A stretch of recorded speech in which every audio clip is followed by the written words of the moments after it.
শেষ জামানায় কিন্তু মুমিন ব্যক্তিদের মধ্যে অনেক মুমিন ব্যক্তির স্বপ্ন কিন্তু সত্য হবে, এটাও এসেছে। মুমিন ব্যক্তির স্বপ্নও কিন্তু সত্য হবে। কোরআনে এমনও দলিল আছে যে কাফেরের স্বপ্নও সত্যি হয়েছে। কোন সূরায় আছে কে বলতে পারবেন? কাফের ব্যক্তির স্বপ্নও সত্যি হয়েছে এমন দলিল কোরআনের কোথায় আছে? কে বলতে পারবেন? হ্যাঁ, সূরা ইউসুফ। কি না আপনার? জি, আশিক। ঠিক আছে, মাশাআল্লাহ। আশিক ভাইয়ের জন্য আমাদের একটা হাদিয়া থাকবে ইনশাআল্লাহ, আপনি আলোচনা শেষে নিয়ে যাবেন।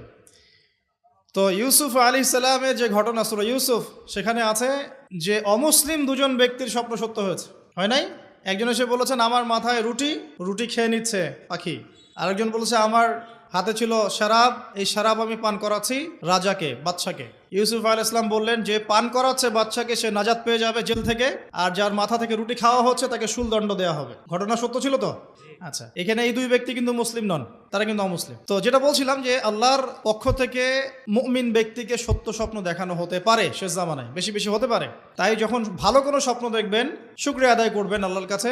আর যদি খারাপ কোনো স্বপ্ন দেখেন তাহলে কাউকে বলতে যাবেন না। খারাপ স্বপ্ন দেখলে কাউকে বলতে যাবেন না, বরং 2 রাকাত নামাজ পড়ে আল্লাহর কাছে আশ্রয় চাইবেন। আল্লাহ, আমি এই খারাপ স্বপ্ন দেখেছি, এর থেকে তোমার কাছে আমি আশ্রয় প্রার্থনা করছি। পবিত্র কোরআনুল কারীমে সূরা আলে ইমরান এর 19 নম্বর আয়াতে আল্লাহ পাক বলছেন, বা'দা আউযু বিল্লাহি মিনাশ শাইতানির রাজীম, ইন্না দীনা ইনদাল্লাহিল ইসলাম। আল্লাহ রাব্বুল আলামিন নিজে বলছেন যে নিশ্চয়ই আল্লাহর কাছে একমাত্র গ্রহণযোগ্য দিন বা জীবন ব্যবস্থার নাম কি? ইসলাম।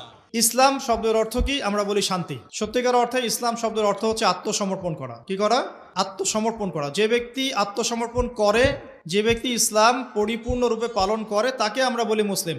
যে ব্যক্তি ইসলাম পরিপূর্ণরূপে পালন করে তাকে আমরা বলি মুসলিম। যেমন এই মুসলিম শব্দের সাথে যে নবীর নাম জড়িত সেটা হলো, তিনি হলেন ইব্রাহিম আলাইহিস সালাম। সূরা হজ পড়ে দেখবেন, হুয়া সাম্মাকুমুল মুসলিমিন, তিনি তো আমাদের নাম দিয়েছেন মুসলিম, এই জাতির নাম দিয়েছেন। তিনি আমাদের জাতির পিতা, মুসলিম জাতির পিতা। তো ইব্রাহিম আলাইহিস সালামের ব্যাপারে আল্লাহ পাক বলছেন, ইয ক্বালা লাহু রাব্বুহু আসলিম ক্বালা আসলামতু লিরাব্বিল আলামিন। যখনই আল্লাহ পাক ইব্রাহিমকে বলতেন আলাইহিস সালাম যে আত্মসমর্পণ করো, ইব্রাহিম আলাইহিস সালাম কোনো বিজ্ঞান যুক্তি দর্শন খুঁজতে যেতেন না। তিনি বলতেন আসলামতু লিরাব্বিল আলামিন, আমি বিশ্বজগতের প্রতিপালকের কাছে আত্মসমর্পণ করলাম। উদাহরণ দিচ্ছি, আল্লাহ রাব্বুল আলামিন ইব্রাহিম আলাইহিস সালামকে বলেছিলেন স্ত্রী এবং সন্তানকে জনমানব শূন্য কাবা ঘরের পাশে রেখে আসতে। ঠিক আছে, জানি তো আমরা। ইব্রাহিম আলাইহিস সালাম জানতেন সেখানে কোনো মানুষ নেই, কোনো পানি নেই, কোনো প্রাণীও নেই, না খাবার আছে, না পানি আছে, না কোনো প্রাণী আছে। এরপরেও তিনি স্ত্রী এবং সন্তানকে সেখানে রেখে আসলেন। আল্লাহ পাককে প্রশ্ন করলেন না কেন রেখে আসবো, এর পিছনে কারণ কি, যুক্তি কি, দর্শন কি, জিজ্ঞেস করেছেন? ইয ক্বালা লাহু রাব্বুহু আসলিম, যখনই আল্লাহ পাক বলেছেন আত্মসমর্পণ করো, মেনে নাও, তিনি বলেছেন আসলামতু, আমি মেনে নিলাম, লিরাব্বিল আলামিন। আল্লাহ রাব্বুল আলামিন তাকে বলেছেন যে তোমার সন্তান ছোট, হয়তো বয়স হবে 10, 12 বা 15 বছর। আল্লাহ পাক তাকে বলছেন সন্তানকে জবাই করতে হবে। কি করতে হবে? জবাই করতে হবে। তিনি চলে গেলেন, সন্তানকে বললেন, ইয়া বুনাই, হে আমার সন্তান, যার নাম ইসমাঈল আলাইহিস সালাম, ইন্নী আরা ফিল মানামি আন্নী আযবাহুক, আমি আমার স্বপ্নে দেখেছি আমি তোমাকে জবাই করছি। কি করছি? জবাই করছি। আর নবীদের স্বপ্ন কিন্তু ওহী। নবীদের স্বপ্ন কি হয়? ওহী। ওহী মানে কি? আল্লাহর পক্ষ থেকে প্রত্যাদেশ, আল্লাহর পক্ষ থেকে মেসেজ। সবার স্বপ্ন কিন্তু ওহী নয়। নবীদের স্বপ্ন কি? ওহী। ওহী মানে আল্লাহর পক্ষ থেকে জ্ঞান, যেটা আল্লাহ পাক তার বান্দাদের মধ্য থেকে কিছু কিছু বান্দার কাছে পাঠান বাছাইকৃতভাবে। কিভাবে পাঠান? আল্লাহ পাক ফেরেশতার মাধ্যমে পাঠান।